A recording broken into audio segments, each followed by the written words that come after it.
Bom, hoje, agora vem chamar nosso amigo, militante, professor, como eu, mas ele é maior que eu, porque ele é de TI, sabe? TI manda o mundo, né? O mundo é da TI. Ele está lá no comando militar quase todo dia, é um desses que não arreda pé, e eu estou lá com ele pelo menos uma vez por semana. Nosso amigo Eduardo Vieira. Uma salva de palmas, Eduardo, por favor. O Eduardo é um amigo que a política me deu, eu não conheci na política. Ele também é de inovação e vem falar para nós uma palavra importante aqui. Muito obrigado, Robson. Muito obrigado aos palestrantes que me antecederam. Henrique, parabéns, que palestra boa. Você devia ter feito exatamente essa palestra ontem, ia causar furor. Eu sei que você mudou a retórica, mas sensacional. Obrigado, tá?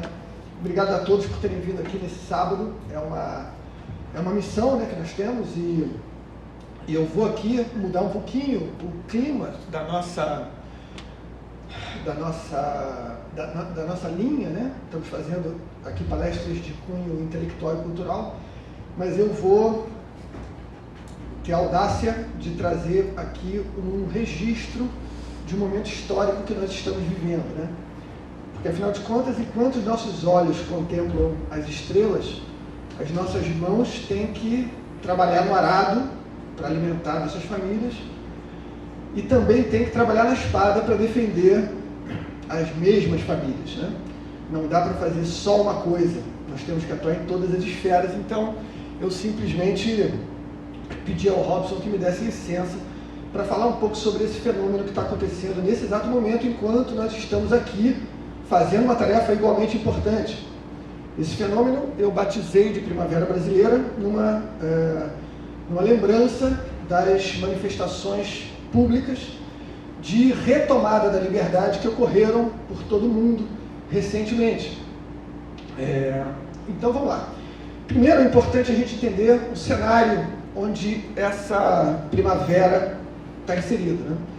Basicamente, vocês ouviram a palestra do Dr. Henrique, nós estamos num regime de exceção. A legalidade já saiu do país há muito tempo. Isso aqui não é uma democracia, isso é importante a gente frisar. Porque numa democracia nós temos amarras legais, nós temos garantias que defendem direitos fundamentais do cidadão. Isso não existe no Brasil hoje. O que nós temos é um mero teatro disso. Os poderosos fingem que trabalham no regime democrático e o povo finge que vive nesse regime, talvez porque a aceitação da realidade seja dura demais, né? Você imaginar que você pode a qualquer momento ser preso sem o devido processo penal é uma coisa que seria assustadora para todo mundo, mas infelizmente isso já acontece hoje e não são 2 ou 3 que são vítimas desse absurdo completo. São muito mais do que isso e todos nós estamos sujeitos a isso hoje. Nesse momento eu estou transmitindo essa minha pequena intervenção aqui ao vivo pelo meu canal do YouTube. Isso pode gerar todo tipo de consequências, né? Mas eu vou falar um pouco mais sobre isso ao término da palestra. Eu sou católico e o católico abraça as consequências. Eu quero as consequências. Quanto mais consequência vier, mais feliz eu fico. Então, não devemos temer as consequências, né? Bom, então, qual é a briga que nós estamos lutando hoje? Que briga é essa? Não é uma briga política. Eu não estou aqui defendendo a candidatura de A ou B. Eu estou pontualmente, nesse momento, quando eu digo eu, estou dizendo o povo brasileiro, é uma arrogância suprema, tá? Talvez eu esteja errando sensivelmente, mas eu não posso ficar trocando esses pronomes o tempo todo, senão eu vou ficar maluco. Então, eu defendo aqui, não é a candidatura do presidente Bolsonaro, por exemplo. Eu defendo aqui o meu direito de negar a ascensão de um bandido condenado ao poder. Eu estou defendendo o meu direito de impedir que uma quadrilha, a quadrilha que fez o maior roubo da história da humanidade, volte ao poder para prosseguir na sua ação nefasta de roubar. E pior ainda do que roubar, essa quadrilha usa esse dinheiro para financiar ditaduras genocidas por todo o planeta. Então não é simplesmente um ganho financeiro, é o uso do nosso dinheiro, porque o Estado não tem dinheiro, quem tem dinheiro é o povo, para financiar o genocídio, a violência totalitária pelo resto do mundo. Então é um problema grande. E que sistema é esse, gente?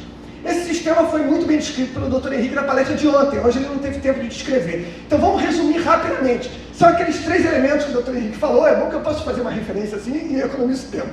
São aqueles 3 elementos que o Dr. Henrique falou, mas principalmente, principalmente o que nos afeta hoje aqui não é o califado islâmico, é principalmente a ação dos globalistas que se auto-intitulam progressistas. Eu coloco toda essa turma no mesmo pacote, tá? Eu chamo eles de regressistas. Porque os progressistas, na verdade, não querem nada de progresso, eles querem nos levar ao tempo onde nós não tínhamos lei, ao tempo onde nós não tínhamos autoridade divina, ao tempo onde 1 mais 1 não era nada, porque nós não tínhamos o conceito de 1. 1 é a base de tudo, 1 é o alfa, é o ômega, 1 é a certeza de que existe uma verdade. Sem o 1, você não tem o 2, você não tem a matemática, você não tem a lógica, você não tem Aristóteles, você não tem nada. E é exatamente a negação do 1, a negação da autoridade divina superior, a negação da verdade única que está sendo empurrada goela abaixo por esse sistema nefasto. Esse sistema é o sistema mais nefasto que já rastejou na superfície do planeta Terra. Por quê? Porque agora nós temos tecnologia para isso. Antigamente, para você atravessar a Europa, você demorava semanas. Hoje, você atravessa a Europa em horas. Não é verdade? Hoje, eu estou transmitindo essa palestra para o mundo inteiro. Deve estar sendo assistida por mais 10 pessoas, mas potencialmente estaria sendo transmitida para o mundo inteiro. Então, hoje, nós temos mecanismos de controle, e nós e o outro lado, principalmente, que os grandes vilões da antiguidade só poderiam sonhar se eles fossem extraordinariamente imaginativos. Então, o nosso risco hoje, o risco de perdermos a nossa liberdade é extraordinário e não deve ser jamais subestimado por ninguém, sob pena de caminharmos alegremente para um gulag muito mais rápido do que vocês podem imaginar. Tá? E o que está sendo usado hoje como arma para a tomada e a retenção do poder no mundo todo? Processos eleitorais, tá, meus amigos? Processos eleitorais estão sendo usados como arma. Por quê? Porque é muito fácil, Por que eu vou brigar? Por que eu vou usar de violência quando eu posso simplesmente usar um processo eleitoral como arma? Eu pego esse processo eleitoral, empeno ele aqui, dou 3 ou 4 pontapés, 2 ou 3 maracutaias, e eu coloco no poder quem eu quero, tá certo? É o que aconteceu conosco nessas eleições, não se iludam, tá? Não se iludam. Não é uma viagem de ácido você imaginar que se um candidato leva milhões de pessoas para a rua e outro candidato não leva ninguém, esse candidato deveria vencer. Não, isso é lógica básica, isso é dizer que a grama é verde, e a grama é verde. Sempre foi e sempre será, nesse planetinha aqui. Então, o que nós estamos brigando é justamente contra o sistema que usou o processo eleitoral brasileiro para nos enfiar um bandido condenado goela abaixo. E por que essa briga vai ser duríssima? Porque, em primeiro lugar, nós não somos uma republiqueta de bananas, nós somos o Brasil. O Brasil talvez seja o país mais rico do planeta. Não sabemos ainda, porque nós nunca tivemos um governo honesto que pudesse fazer a contabilidade adequada disso. Mas o Brasil é uma vaca leiteira de pelo menos R$1 trilhão por ano. E ninguém abandona uma vaca desse tamanho amigavelmente. Então, podem se preparar, porque o que nós estamos fazendo é duro, é uma briga duríssima. E o lado de lá não tem qualquer freio moral. Portanto, tudo pode acontecer de fato, tá?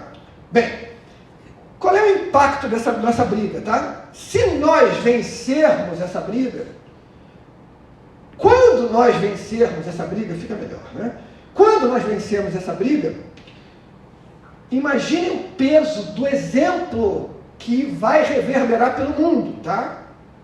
Vocês vão lembrar das eleições americanas anteriores para presidente, onde nós tínhamos o Donald Trump levando multidões nos seus comícios e nós não tínhamos nem 10 pessoas, não estou exagerando, né? Indo para o porão onde o Joe Biden fazia as suas apresentações, né? E também não estou brincando quando eu falo de porão. É engraçado como é que a realidade realmente é assustadoramente parecida com os nossos piores pesadelos de vez em quando, né? Mas os americanos foram forçados a engolir Joe Biden. Por quê? Porque eles não têm as mesmas armas que nós temos, tá? Os americanos têm caças F-22, têm mísseis Tomahawk Cruise, têm uma frota inacreditavelmente poderosa de porta-aviões. Mas nós temos 85% da população cristã. Nós somos o maior país católico do mundo. Nós somos o maior país espírita do mundo. Nós estamos caminhando para ser o maior país evangélico protestante do mundo. E essa é a maior força do planeta Terra. É a força de Deus. Eu não uso isso aqui por decoração. Eu uso isso aqui por duas razões. Primeiro, proteção. Segundo, propaganda. A cruz me protege. E a cruz é a mensagem que nós temos que passar pelo mundo. Por isso, sempre que eu falo em público, eu trago essa cruzinha aqui no peito. Tá? Quando eu não falo para uma plateia maravilhosa como essa, apesar de pequena, eu vejo o cerne, o senho das pessoas, de algumas pessoas, se franzindo. Nossa, a gente está com uma cruz. Nossa, radical, cristão, fanático. E eu já digo, bom, é você mesmo que eu quero incomodar, meu querido.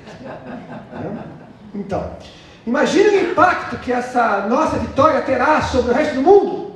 Imagina os argentinos percebendo que eles podem se levantar e eles podem quebrar esse sistema com facilidade, porque é fácil. A gente vai falar nisso logo. Eu vou acelerar, tá? Desculpe, comecei devagar demais aqui.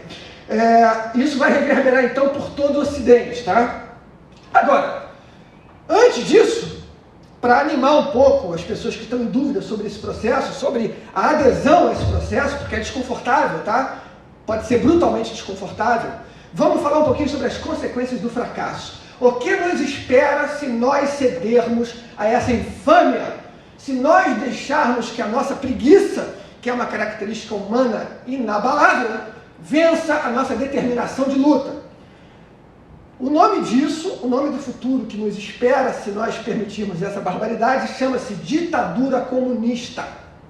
Para quem não conhece, a ditadura comunista nos leva à morte por fome ou à morte por violência. Mas é sempre a morte, tá? É a degradação suprema dos nossos princípios. É o fim de tudo que nós prezamos, de tudo que nós amamos, de tudo que é bom, belo e verdadeiro. É o inferno na terra. É o domínio do demônio. É o fim das coisas. Então, se você acha que isso não justifica 20, 30 dias de dor de cabeça, você tem problemas mentais, né? Então, eu vou presumir que isso é claro para todo mundo. Mas é bom a gente reforçar. As consequências do nosso fracasso, caso ele aconteça, Deus nos livre disso, não são meramente 4 anos de perda econômica sob o governo de um bandido. Não. O nosso Congresso conservador não existe. A presunção que um Congresso seria capaz de frear as ações nefastas dessa quadrilha são risíveis.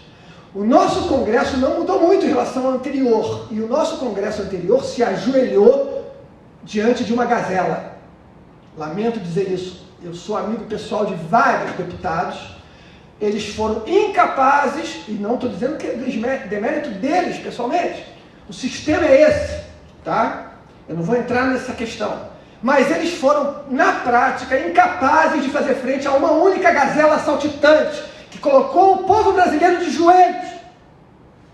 E é isso que acontece quando nós deixamos que as nossas instituições tenham poder de vida e de morte sobre nós. Que nós nos curvemos ao que está escrito no papel, como o doutor Henrique falou. O papel aceita tudo e o papel vai ser rasgado com a facilidade de um discurso de um canalha.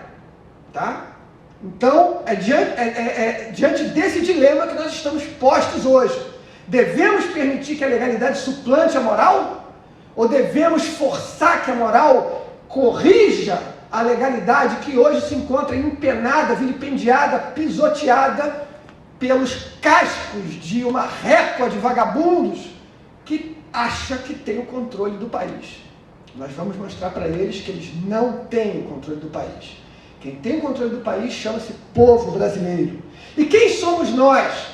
Nós somos senhoras, velhinhos, idosos, que estão hoje acampando permanentemente em mais de 250 cidades no Brasil. O que nós estamos fazendo aqui, e quando eu digo nós, eu estou fazendo uma grande dose de pretensão. Aqui sim a maior delas, tá? Porque eu não estou lá o tempo todo, tá? Então, eu sou aqui um mero porta-voz. Quem está fazendo o sacrifício mesmo não sou eu. São esses heróis anônimos que vêm. Eu tive ontem no Comando Militar Leste e veio uns senhores me agradecer. Eu quase chorei, né? Eu falei, gente, vocês estão brincando comigo? Vocês estão aqui há 20 dias, né? Sem água, sem banho, né? Todo mundo de banho tomado, tá? Mas no sufoco para tomar banho. Vocês estão me agradecendo? Não. Eu é que agradeço a vocês, tá? Eu não sou nada. Eu não sou nada. Eu não sou digno disso, na verdade, tá? Então vocês têm que ter os aplausos. Vocês estão fazendo a maior movimentação cívica da história do planeta Terra. E ninguém conhece isso porque a nossa mídia é um consórcio de bandidos, vagabundos. Inclui no YouTube, né? Se quiser cortar minha live agora, né? Então, e quantos nós somos? Nós somos hoje, permanentemente, nos nossos acampamentos, mais de 50 mil pessoas. Já viram 50 mil pessoas, gente? 50 mil pessoas é um estádio de futebol lotado. Agora, quantos nós somos mobilizados com o estalar de dedos? Mais de 10 milhões de brasileiros. Isso já foi provado. Não estou especulando, tá? Bom, vamos falar sobre o poder disso logo, tá? Mas, quais são as nossas angústias? Qual é o nosso dilema hoje, em termos de participação na primavera brasileira? É o seguinte, é uma forma de pensar curiosamente simples de ser consertada. Como vamos resolver esse problema, Eduardo? Me perguntam, todos que falam comigo, todos têm essa pergunta. Como? Eu não vejo como a gente vai conseguir chegar lá. Como a gente vai colocar o sistema de joelhos? Isso não é preocupação para a gente, gente. Que negócio é esse? Por que você está preocupado com isso? Você está preocupado se vai ser artigo 142, se vai ser artigo 5º, se vai ser GLO, se vai ser insurgência violenta? Isso é coisa de maluco, você não tem que se preocupar com isso não. São 10 milhões de brasileiros, a gente só tem que se preocupar com o que a gente quer. O que vocês querem, brasileiros? Eu presumo que seja vamos dizer assim, a impugnação da chapa do vagabundo, que seja o cancelamento das eleições, que seja a garantia de que nós teremos o presidente que realmente foi eleito na presidência. E eu estou falando do Bolsonaro. Não é verdade? É uma pauta simples. Se a gente pedir isso e a gente insistir nisso e a gente não aceitar nada diferente disso, o sistema vai fazer o como. O sistema é uma máquina de sobreviver. Ele não está preocupado com os seus dedos. O sistema tem milhões de dedos, então ele vai entregar quantos dedos a gente exigir para que nós paremos com esse pesadelo supremo do sistema. Qual é o pesadelo supremo do sistema? É o povo nas ruas de forma implacável e pacífica. 10 milhões de brasileiros podem parar o Brasil a qualquer momento, sem dar um tabefe sequer, por mais merecido que isso seja. 10 milhões de brasileiros param o Brasil pacificamente, se nós quisermos. Então, gente, a pergunta como é uma pergunta fútil. É pergunta de quem presume que tem os meios de resolver o problema. Eu não tenho essa presunção. Eu sou presunçoso, mas não sou tão presunçoso. Eu sei, todavia, que 10 milhões de pessoas com uma pauta única jamais perderam na história da humanidade. Nunca, vou repetir isso aqui para ficar bem claro, olha só, gente, nunca na história do planeta Terra, 10 milhões de cidadãos se ergueram com um pedido e tiveram esse pedido negado. Vocês estão entendendo o poder disso? Então vocês não têm que se preocupar com como. Vocês só têm que se preocupar em manter esses 10 milhões animados, motivados e dispostos a encarar talvez um pouco de dor de cabeça. Uma bomba de efeito moral, 2 ou 3 bombas de gás lacrimogêneo, né? Um pouquinho de irritação no olho, mas nada, nenhuma força no planeta Terra hoje é capaz de se opor a 10 milhões de cidadãos convictos, tá? Lembrando a vocês, o efetivo do Exército Brasileiro é de 300 mil soldados distribuídos por todo o território nacional. A gente colocou na frente da Central do Brasil 3 milhões no dia 2 de novembro. 3 milhões de pessoas fazem o que elas quiserem fazer. Eu não vou dar exemplos aqui porque, por mais divertido que seja, podem causar a queda da nossa live, né? E por aí vai. E outras consequências que incluem carros pretos parando nossas portas, né? Então não tenham a angústia do como. Esqueçam como. Como é preocupação para o sistema. O sistema vai fornecer o como. Legal ou ilegalmente, porque o sistema está um pouco se lixando para a legalidade. O sistema já atua na ilegalidade o tempo todo. Não tem que ter mais uma. Eu não quero nem saber o que eu quero. Eu não quero saber se é pato. Eu quero ver o ovo. E eu vou ver esse ovo, porque esse ovo vai ser espremido daquele traseiro do sistema na base da nossa vontade inquebrantável. Outra coisa é o seguinte, quando? Mas professor, uma senhora idosa, disse assim, que estava lá, acarampada, né? Ela disse assim para mim, professor, eu estou aqui nervosa. Quando isso vai acontecer? Quando a nossa vitória vai acontecer? Falei para ela, olha, senhora, eu não sei quando, né? Eu não sei quando. Mas eu sei o seguinte, se nós não ganharmos, nós teremos décadas de ditadura comunista. Seja lá quando for a nossa vitória, vai valer a pena. Aliás, eu digo para a senhora, é o melhor investimento de tempo que qualquer cidadão brasileiro pode ter. É esse tempinho aqui. Pode demorar 20 dias, 30 dias, 40, 50, tanto faz. Décadas de ditadura comunista valem qualquer investimento de tempo na ordem de dezenas de dias. É uma equação simples. E lamento não poder ser mais, né, claro para a senhora, mas é isso aí. Né? Então, gente, a nossa briga é essa. O sistema é esse nefasto. Agora, vamos colocar essa briga sob o ponto de vista do católico, tá? Por que eu vim ao mundo se eu sou católico? Eu vim ao mundo porque eu quero tentar convencer Deus de que um dia eu vou ser capaz de passar por aquela portinha pequenininha ali. Eu sou magrinho, mas aquela porta é muito estreita para mim. Então, eu preciso convencer Deus disso. Qual é a oportunidade que eu tenho de convencer Deus disso, se a minha vida é a paz completa? Se eu posso ficar sentado no meu sofá vendo Netflix, Deus vai lá e vai dizer, meu querido, os pecados acontecem, tá? O tempo todo. De qualquer jeito, numa vida pacífica, aí então que acontece o pecado que não acaba mais. Então, qual é a chance que eu, católico, tenho de convencer Deus, de me deixar passar por aquela portinha, se a minha vida não me dá nenhum problema? Zero. Então, vou ter uma vida maravilhosa e vou direto para o inferno, para uma eternidade de horror. Não. Eu prefiro problemas. Por favor, Deus, me dê problemas, me dê muitos problemas, me achate no chão de tanto problema, para que eu possa tentar te convencer de que eu posso passar por aquela portinha, dar uma olhadinha para o lado, assim, na hora, e deixa eu passar. É só isso que eu te peço, meu Deus, que me permita problemas, para que talvez eu consiga mostrar que eu sou uma porcaria, um pecador, mas que você pode olhar para o lado na hora que eu chegar ali perto daquela portinha e tentar entrar. É só isso que eu peço. Então, gente, nós estamos numa época dura, graças a Deus. Nós estamos enfrentando o maior inimigo que já esteve no planeta Terra, graças a Deus. É aqui que eu queria estar, porque é aqui que eu vou ter a oportunidade de tentar passar por aquela portinha. Muito obrigado a todos.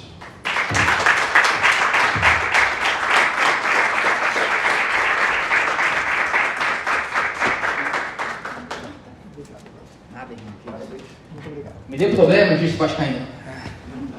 Eduardo.